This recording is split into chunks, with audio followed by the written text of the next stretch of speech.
Let's mic history को जानो।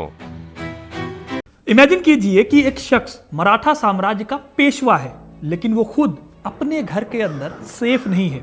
उसके अपने परिवार के लोग एक कॉन्स्पिरेसी करते हैं। वो अपने ही पेशवा और भतीजे की हत्या कर देते हैं। जी हाँ, ये कहानी मराठा इतिहास का सबसे बड़ा कलंक है। 30 अगस्त 1772 की तारीख को एक पेशवा को उसके अपने ही चाचा रघुनाथ राव ने ही मौत के घाट उतार दिया था। यह पेशवा कोई और नहीं बल्कि सिर्फ 18 साल का एक लड़का था।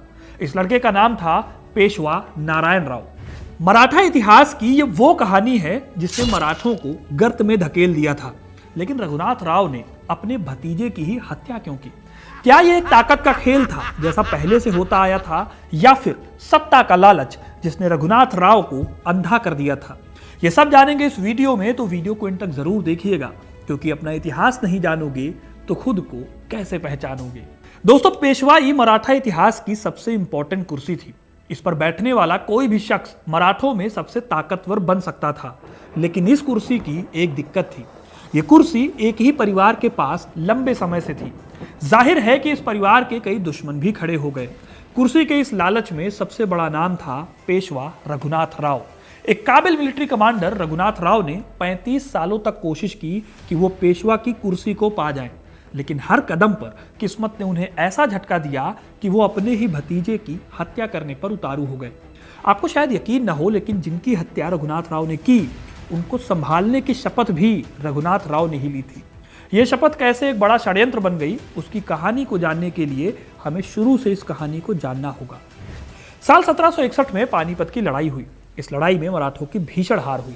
हार इतनी भयानक थी कि मराठों के कई बड़े सरदार इस युद्ध में मारे गए। इसमें पेशवा बालाजी बाजीराव, जिन्हें नाना साहब भी कहा जाता था, उनके बेटे और उनके भतीजे भी शामिल थे, जिनका नाम सदाशिवराव भाऊ था। इस हार से पेशवा बालाजी बाजीराव को इतना गहरा धक्का पहुंचा कि वो सदमे में चले गए। इस सदमे के चलते कुछ ही दिनों में, यानी 23 जून 1761 के दिन उनकी मृत्यु हो गई। अब बालाजी बाजीराव के दो बेटे बचे थे, माधवराव और नारायण राव। सबसे बड़ा बेटा होने की वजह से मराठा पेशवा की कमान आई उनके बड़े बेटे माधवराव के पास। जब माधवराव पेशवा बने तो उनकी उम्र मात्र 16 साल थी। ऐसे में उन्हें मराठा साम्राज्य को संभालने में दिक्कत होती। इसलिए यहाँ पर एक नए कैरेक्टर की एंट्री होती है, जिनका नाम था रघुनाथ राव। अब रघुनाथ राव असल में पेशवा नाना साहब के ही भाई थे, लेकिन वो पेशवा नहीं बन सकते थे, क्योंकि बाजीराव प्रथम के टाइम के बाद ऐसा हुआ कि पेशवाई वंशानुगत हो गई, यानी पिता का पुत्र ही पेशवा बन सकता था। अब यहां समस्या यह थी कि रघुनाथ राव शानदार मिलिट्री कमांडर, अच्छे एडमिनिस्ट्रेटर और बहुत ही शानदार काबिलियत वाले नेता थे। लेकिन इन सारी खूबियों के बाद भी उन्हें पेशवा की सेवा करनी थी, जो कि मात्र 16 साल का था। दोस्तों, मेरे एक सहयोगी विवेक ने अपना चैनल शुरू किया है सनातन कनेक्ट। यहाँ पर वो सनातन धर्म से जुड़ी हुई कई दिलचस्प बातें बताते हैं। अगर आप इस चैनल को भी सपोर्ट करेंगे तो आपको सनातन धर्म से जुड़ी हुई बातें भी मिलेंगी और हमें भी बहुत अच्छा लगेगा। तो लिंक डिस्क्रिप्शन में है, चेकआउट करना मत भूलिएगा। पानीपत की जंग के बाद मराठों के बीच पेशवाई को लेकर ऐसी ही बातें होने लगी थी। रघुनाथ राव, या जिन्हें प्यार से राघोबा भी कहते थे, वो अपने आप को पेशवा का असली हकदार मानने लगे थे। लेकिन फिलहाल तो उन्हें माधवराव के हुक्म को मानना था, क्योंकि वो पेशवा थे। अब माधवराव छोटे थे, लेकिन थे बहुत काबिल। उन्होंने अपनी मेहनत और समझदारी के दम पर पानीपत की जंग का दिया जख्म काफी हद तक भर दिया। उनके काल में मराठा एम्पायर फिर से अपने पुराने स्वरूप में वापस आ गया। इस काम में उनकी हेल्प रघुनाथ राव ने की थी। पहले तो दोनों के बीच काफी अच्छे संबंध थे, लेकिन रघुनाथ राव और उनके बीच युद्ध की नीति को लेकर अनबन हो गई। इसी अनबन के बीच रघुनाथ राव ने अपने ही पेशवा यानी माधवराव के खिलाफ साजिशें रचनी शुरू कर दी। इस साजिश में उनके साथ उनकी पत्नी आनंदीबाई बराबर की हकदार थी, क्योंकि आनंदीबाई को भी लगता था कि उनके पति को उनका हक नहीं मिला।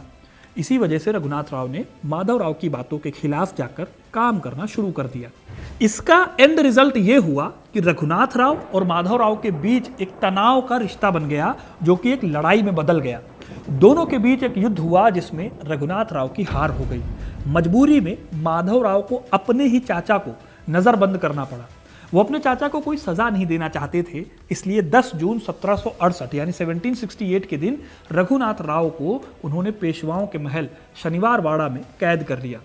रघुनाथ राव को कैद करने के बाद पेशवा माधवराव ने दोबारा सभी मराठा सरदारों को अपने साथ मिलाया और एक बार फिर से दिल्ली तक जाकर मराठा साम्राज्य का झंडा फहरा दिया। लेकिन दोस्तों, माधवराव और मराठा साम्राज्य की किस्मत बहुत खराब थी। साल 1770 में पेशवा माधवराव को टीबी की बीमारी हुई। उस बीमारी के चलते 2 साल बाद 1772 में उनकी मृत्यु हो गई। लेकिन मृत्यु से पहले उन्होंने एक काम किया। काम यह था कि अपने चाचा राघोबा को उन्होंने रिहा कर दिया। इसके पीछे माधवराव का प्लान यह था कि उनके अपने भाई नारायण राव उस वक्त छोटे थे, इसलिए उनको एक प्रोटेक्टर, एक संरक्षक की जरूरत थी। माधवराव को लगा कि नारायण राव को वो संभाल लेंगे, इसलिए माधवराव ने पूरे परिवार के सामने शपथ दिलाई कि रघुनाथ राव उनकी मृत्यु के बाद नारायण राव का ख्याल रखेंगे। फिर रघुनाथ राव ने भी ऐसी शपथ ली और नारायण राव की रक्षा करने का वचन दिया। अब दोस्तों, रघुनाथ राव के सामने दिक्कत ये थी कि उनके सामने फिर से एक और पेशवा खड़ा था जो कि बेहद कम उम्र का था। फिर से एक 17 साल के बालक के अधीन रहते हुए ही उन्हें मराठा साम्राज्य की सेवा करनी थी। जाहिर है कि रघुनाथ राव के अंदर फिर से लालच आ गया। सत्ता को पाने की चाहत में वो फिर से अपनी चालें चलने लगे और इस साजिश में जुट गए कि किसी भी तरह से बस नारायण राव को गद्दी से हटा दिया जाए। रघुनाथ राव इसके लिए सही साथी की फिराक में लग गए। जल्दी ही उन्हें एक ऐसा साथी मिल भी गया और यहाँ से हमारी कहानी में एंट्री होती है सुमेर सिंह गर्दी की। सुमेर सिंह गर्दी पेशवा के गार्ड ग्रुप का लीडर हुआ करता था, लेकिन वो खास आदमी रघुनाथ राव का था। रघुनाथ राव ने सुमेर सिंह को लालच दिया, उसको अपने साथ मिलाया, उसे 10 लाख रुपए और 3 किलो की सूबेदारी का लालच देकर नारायण राव की हत्या करने के लिए मना लिया। लेकिन इस कहानी में एक पेंच है। इतिहास में कुछ लोग मानते हैं कि नारायण राव की हत्या असल में एक हत्या नहीं थी, बल्कि एक गलती थी जिसकी वजह से उनकी जान चली गई। दरअसल इस दूसरे किस्से में कहा जाता है कि रघुनाथ राव ने जब सुमेर सिंह गर्दी से हाथ मिलाया तो एक पन्ने पर उसके लिए संदेश भिजवाया। इस संदेश में नारायण राव पर होने वाले हमले की डिटेल्स थी, साथ ही लिखा था ह्याला धरावा, यानी पकड़ लो। अब रघुनाथ राव ने यह पत्र अपनी पत्नी आनंदीबाई को दिया ताकि वो इसे गर्दी को दे दे, लेकिन आनंदीबाई अपने पति को पेशवा ना बनाए जाने से और भी ज्यादा गुस्सा थी। अपने पति को हर हाल में पेशवा देखने के लालच में उन्होंने किसी भी तरह के रिस्क से बचने की ठानी। इसीलिए आनंदीबाई ने रघुनाथ राव के दिए पन्ने को बदलकर उसमें हाला मरावा यानी मार दो लिखवा दिया। अब ये दोनों बातें कही जाती हैं। खैर, किसने मारने को कहा और किसने नहीं, इस पर भले ही अलग अलग वर्जन हो, लेकिन रिजल्ट एंड में सेम रहा। साजिश पूरी तरह से तैयार थी और उसे अंजाम देने के लिए रघुनाथ राव सही मौके का इंतजार करने लगे। फिर आती है तारीख 30 अगस्त 1773, जब शनिवार वाड़ा में मराठा इतिहास की सबसे कलंकित घटना हुई। 30 अगस्त के दिन पेशवा तड़के सुबह उठे और 108 सीढ़ियां चढ़कर ऊंची पहाड़ी पर बने पार्वती मंदिर में पूजा करने पहुंचे। पूजा करने के बाद वो अपने मामा सरदार रास्ते के घर पर रुके और अपनी जागीर और तनख्वाह वगैरह के बारे में जानकारी लेने लगे। इस दिन तक पेशवा बने उन्हें सिर्फ 10 महीने हुए थे। थोड़ी देर बाद उन्हें भूख लगी तो मामा से कहा कि दोपहर का खाना खाकर फिर काम किया जाएगा। इस तरह पेशवा शनिवार वाड़ा में चले गए। यहाँ उन्होंने खाना खाया और फिर थोड़ी देर आराम करने के लिए अपने कमरे में लेट गए। अभी वो सो ही रहे थे कि अचानक उनके बाहर, कमरे के बाहर शोर मचने लगा। पेशवा की नींद टूटी तो उन्होंने अपने सेवक को बुलाकर पूछा कि बाहर क्या हो रहा है। पता चला कि उनका गार्ड सुमेर सिंह गर्दी अपने कुछ लोगों के साथ जबरदस्ती शनिवार वाड़ा में घुस आया है। यह सुनकर नारायण राव को थोड़ा शक हुआ और वो भागकर सदाशिवराव भाऊ की विधवा पार्वती बाई के पास पहुंचे।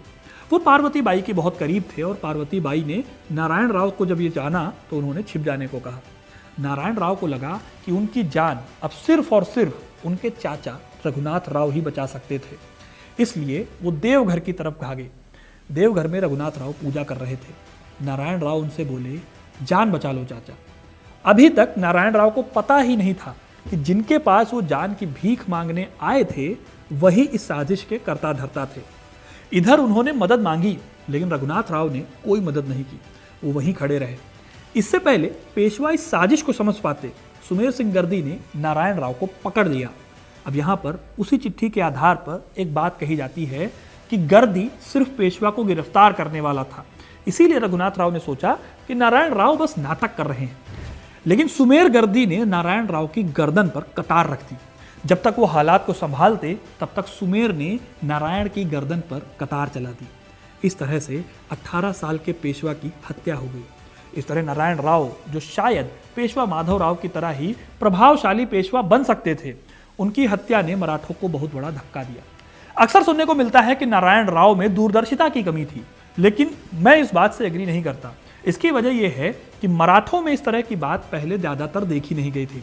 गद्दी को लेकर लड़ाइयाँ होती थी, लेकिन कोई अपने ही परिवार के किसी शख्स की गद्दी को लेकर हत्या कर देगा, ऐसा नहीं हुआ था। इसीलिए बेहद कम उम्र के नारायण राव ने भी कभी सोचा ही नहीं होगा कि उनकी रक्षा करने वाला ही असल में उनका हत्यारा बन जाएगा, उनका खुद का चाचा उनका हत्यारा बन जाएगा। खैर, जो भी हो, पेशवा की हत्या की खबर जैसे ही बाहर आई, पूरे मराठा साम्राज्य को एक झटका लगा। रघुनाथ राव ने तुरंत खुद को पेशवा घोषित कर दिया, लेकिन जिस पेशवाई के लिए उन्होंने अपने भतीजे की हत्या की, वो पेशवाई उन्हें फिर भी नहीं मिल पाई। मराठा सरदारों ने रघुनाथ राव को पेशवा मानने से मना कर दिया। उन दिनों नाना फडणवीस मराठों के बहुत ताकतवर सरदार हुआ करते थे। उन्होंने तुरंत 12 भाई संसद बुलाई, जिसका काम रघुनाथ राव को सजा देना था। उन्होंने रघुनाथ राव के खिलाफ विद्रोह करते हुए उनसे युद्ध किया। युद्ध में रघुनाथ राव की हार हुई और वो तुरंत सूरत की ओर निकल गए। अब दोस्तों, सवाल उठा कि अगला पेशवा कौन होगा। किस्मत से नारायण राव की पत्नी गंगाबाई उस टाइम पर प्रेग्नेंट थी। उन्होंने अगले साल 1774 में एक बालक को जन्म दिया। ये बालक कोई और नहीं बल्कि माधव राव द्वितीय थे। जब ये 40 दिन के हुए तो नाना फडणवीस ने उन्हें पेशवा की गद्दी पर बिठाकर खुद राजकाज संभाल लिया। पेशवा माधव राव द्वितीय भी आगे चलकर मराठों का नाम रोशन करते हैं। अब अभी सवाल उठता है इन सबसे अलग कि रघुनाथ राव का क्या हुआ। वो तो सूरत भागे थे। दोस्तों, रघुनाथ राव ने मराठों के कैंप को छोड़कर ईस्ट इंडिया कंपनी से हाथ मिला लिया, यानी अंग्रेजों से। साल 1775 में उन्होंने सूरत में एक संधि की। इस संधि के हिसाब से रघुनाथ राव ने अंग्रेजों को सालसेट और बेसिन 2 किले देने का वादा किया और बदले में अंग्रेजों ने रघुनाथ राव को पेशवा की उपाधि दी। इस संधि के बाद रघुनाथ राव ने ईस्ट इंडिया कंपनी से पुणे पर अटैक करने को कहा। इस तरह साल 1775 में एक जंग हुई जिसमें रघुनाथ राव की हार हुई। इस हार से गुस्सा होकर गवर्नर जनरल वॉरेन हेस्टिंग्स ने सूरत की संधि को रद्द कर दिया। फिर अगले साल यानी 1776 में रघुनाथ राव ने पुर्तगालियों से संधि की कोशिश की, लेकिन वहां से भी उन्हें कोई मदद नहीं मिली।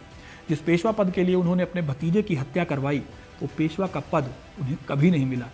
उल्टे जो सम्मान वो पेशवा के संरक्षक बने रहने पर कमा सकते थे, उस मौके को भी उन्होंने गंवा दिया। आखिर में साल 1783 में उनकी मृत्यु हो गई।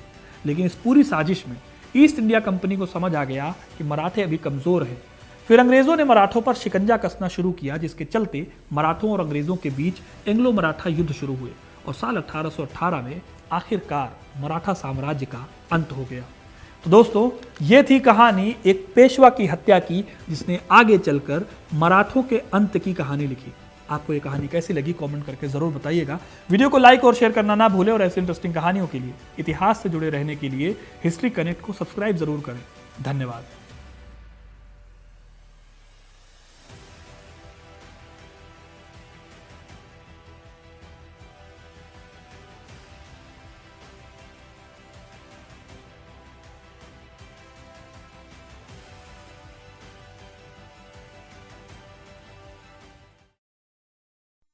आप सुन रहे थे let's mic more than radio. Follow कीजिए हमें हमारे सोशल मीडिया प्लेटफॉर्म्स पर। It's time for news. It's time for more than radio. Presenting the first radio news app, Let's Mic. Let's Mic, a news-based app on your phone where you get to watch and listen news, talk shows, interviews, radio show podcasts. On Let's Mic, you get all relevant information of TV, print, radio, podcast, and digital. Let's Mic talks about every segment of life.